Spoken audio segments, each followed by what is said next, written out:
Gerald's crazy catapult neck. In the wacky city of Sillimania, there lived a goofy giraffe named Gerald. He loved to stroll through the streets, munching on juicy leaves and waving at his friends.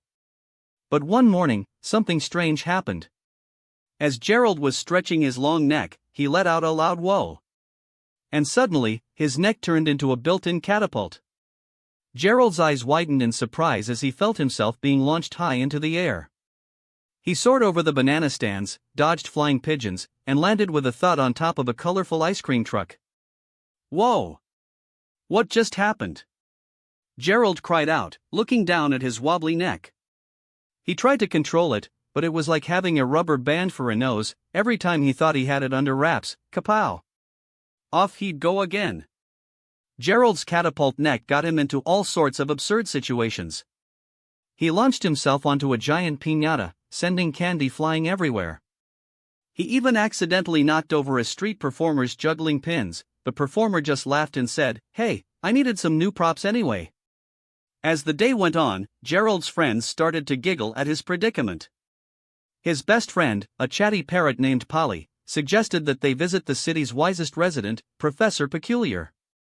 The professor was known for fixing all sorts of silly gadgets and gizmos. Gerald and Polly trudged through the streets, Gerald's catapult neck bouncing along like a jack-in-the-box.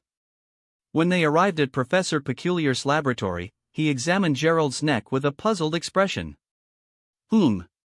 I see the problem. You've got a bit of a spring in your step, or should I say, a spring in your neck." Professor Peculiar chuckled. "Let me just fiddle with this lever and, aha!" With a final tweak, Professor Peculiar fixed Gerald's catapult neck. From now on, it would work like any other long neck, stretching, bending, and wiggling as usual. Gerald was overjoyed to have his old self back, well, mostly.